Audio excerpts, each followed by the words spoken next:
from the goalkeeper, Muhammad! Sporting. Ya kama Kenya jabane aegalu. Sporting. Ya kire jenne undana sosolu. Sporting. Ya kire jenne undana sosolu. Sporting. Okayu bikayuti sporti opanu. He takes the double. Kennedy Savakile, a new Olympic record. Tyrannus Tababa confirms her status as one of the greatest female distance runners in history.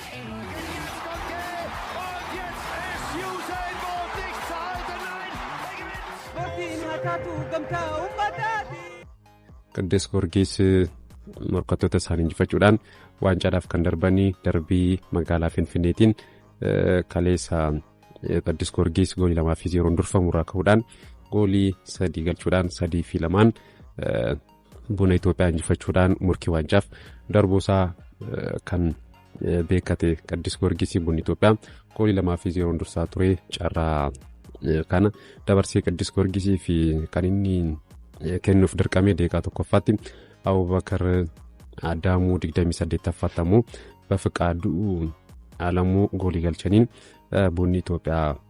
goolii 2-0 dursaati kan ture Qidduus Giyoorgis booda ka'uudhaan goolii 3 galchuudhaan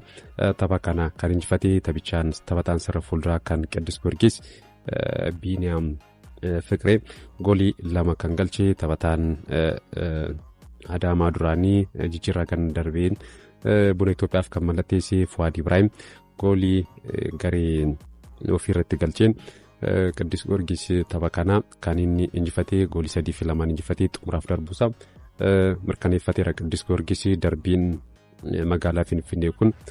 turtii waggoota 4 ol booda kaleessa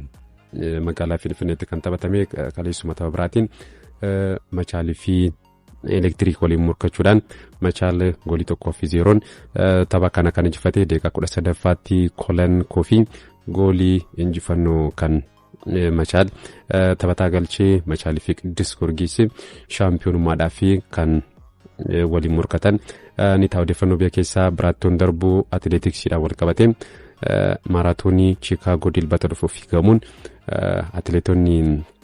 Itoophiyaa fi kan Keeniyaa tilmaama injifannoo kan argatanii maaraatooniin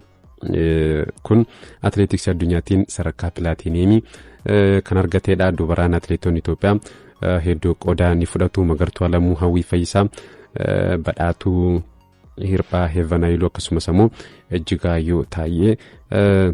atileetota hirmaatan Ejjigaayyoo Taayyee maaraatoonii Chicaagootiin yeroo jalqabaatiif kan isheen hirmaattu fageenya meetira 10,000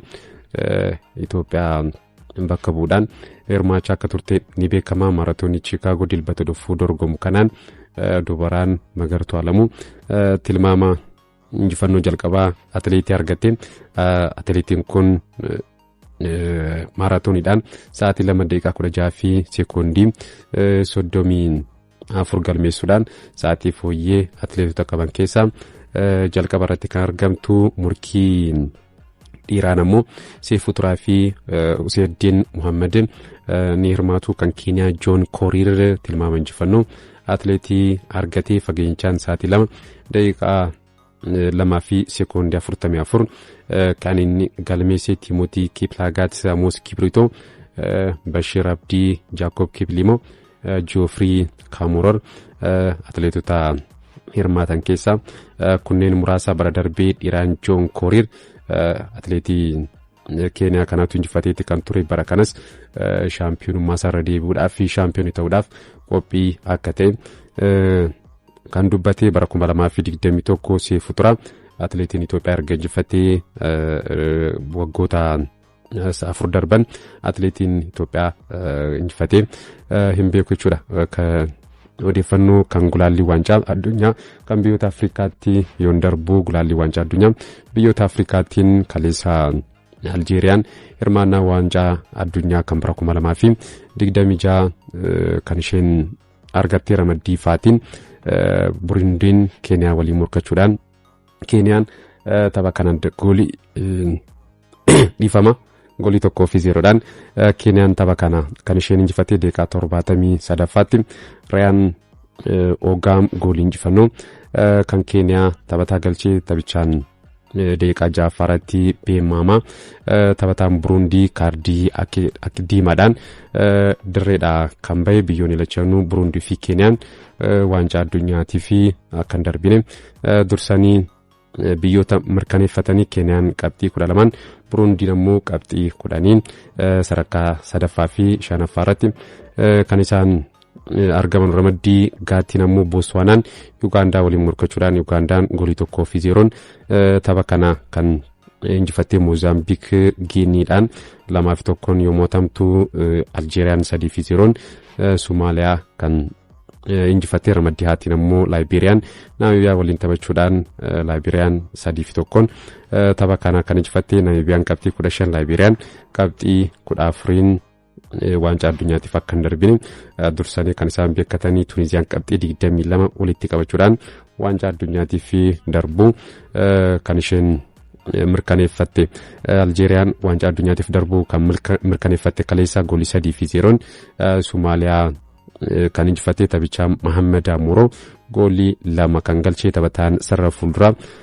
kilaba Jarmanii fi Wolfsburg taphatu kun kaleessa biyyisaa Aljeeriyaan waancaa addunyaatiif akka darbitu kan gargaaree taphataan duraanii kan Manchester City Riyad Mahrez ammoo goolii 1 kaleessa kan inni lakkoofsi Aljeeriyaan qabxii 22 ramaddicha olaantummaan kan xumuru mirkaneeffattee taphoota 9 taphatte keessaa 7 injifachuudhaan tokkoon qixa baate tapha tokko qofa kan mo'atamte taphoota 9 ammoo gooliiwwan 22 biyyoota irratti galchitu goolii 7 qofatu irratti galee Aljeeriyaan waancaa addunyaa kan waggoota dorgommiiwwan 2 darbaniin Aljeeriyaan osoo hirmaatiin kan haftee yeroo xumuraatii fi waancaa addunyaa bara 2014 Biraazil qopheessiteen kan isheen hirmaattee kan bara 2022 fi 2018 osoo darbiin kan isheen haftee kan 2026 garuu kaleessa darbu kan isheen mirkaneeffatte gulaallii kanaan Somaaliyaan hanga ammaatti injifachuu hin dandeenye taphoota 9 taphatte keessaa 8 mo'atamuudhaan tapha tokkoon qofa qixa kan baate biyyattiin taphoota 9 goolii 3 qofa kan galchite goolii 19 ammoo kan gooliin biyyoonni irratti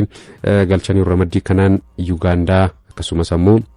Moozaambiik qabxii 18 fi 15 walitti qabachuudhaan lammaffaa fi sadaffaa irratti kan isaan argamanu Giiniin qabxii 14 Botswaanaan 9 Somaaliyaan qabxii 1 sadarkaa afuraffaa hanga ja'affaa kan isaan qabatanii har'asitti fudhaan taphoonni ni taphatamu gulaallii waancaa addunyaa biyyoota Afrikaa kanaanii ramaddii baatiin Sudaan kibbaa Senegaal akkasumas Mooritaaniyaan Sudaan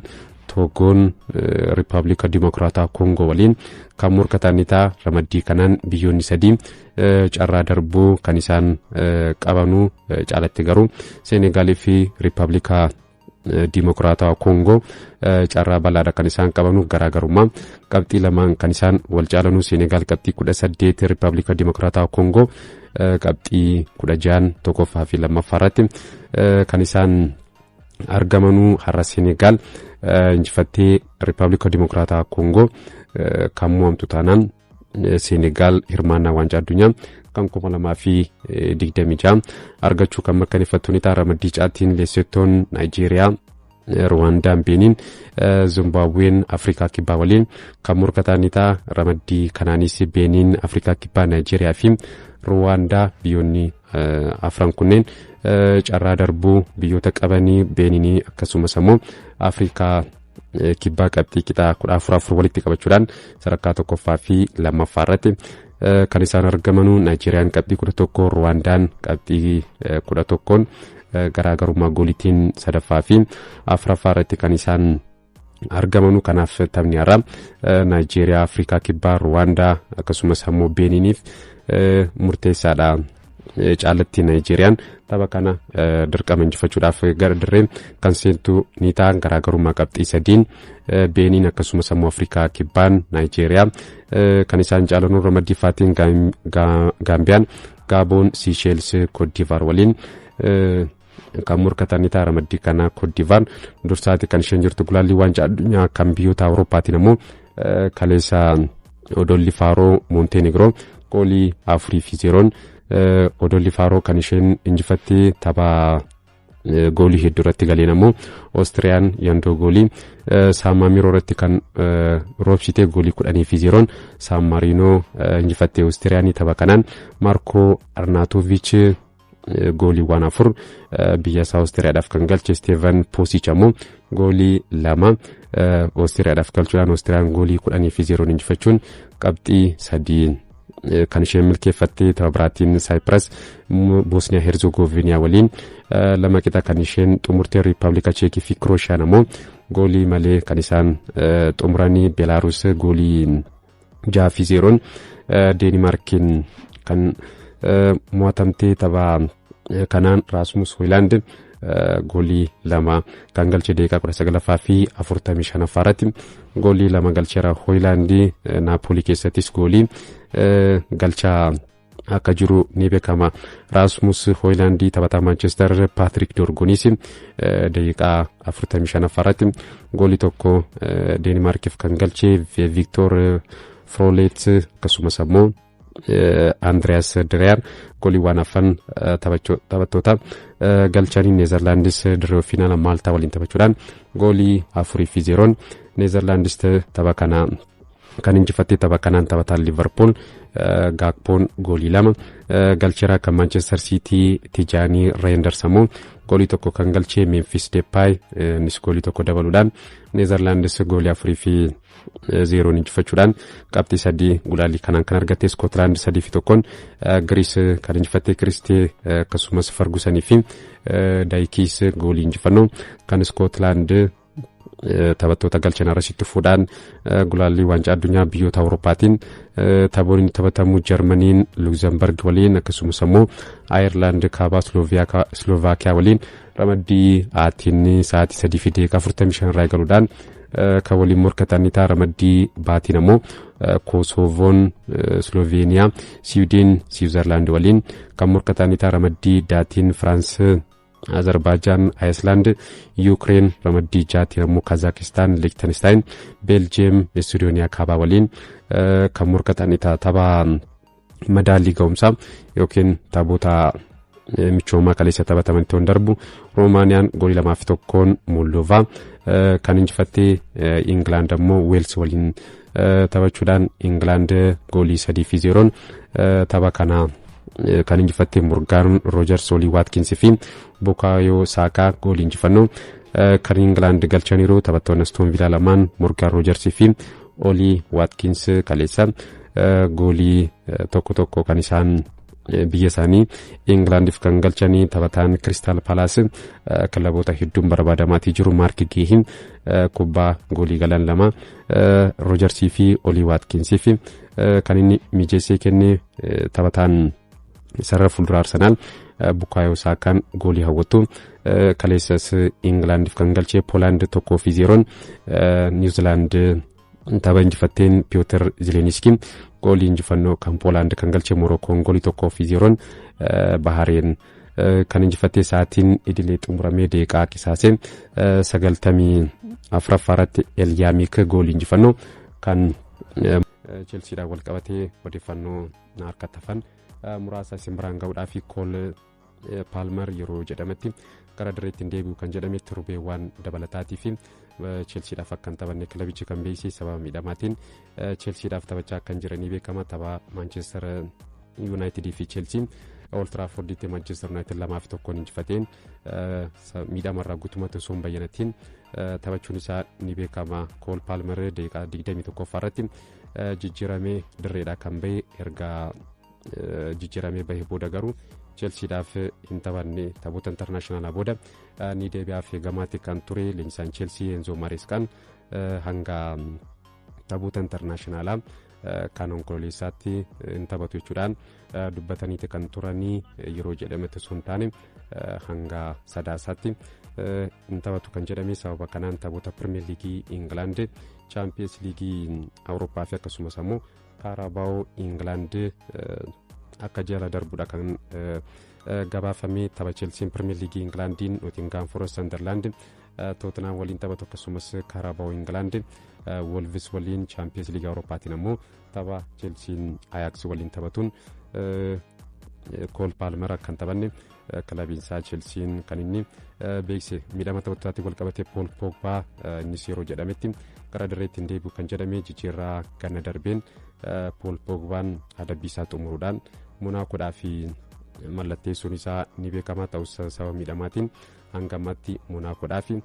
hin taphanne Paul Pogbaan erga bara dorgommii 2023-24 kubbaa miilaa hin taphanne taphataan kun sababa qoricha humna dabalataatiin adabameeti kan ture erga adabbii isaa xumuree booda garuu sababa miidhamaatiin Monacoof mallatteessuus hanga ammaatti kubbaa miilaa hin taphanne tarii miidhama isaa sadaasaa booda xumuruudhaan taphachuu akka danda'u kan gabaafame.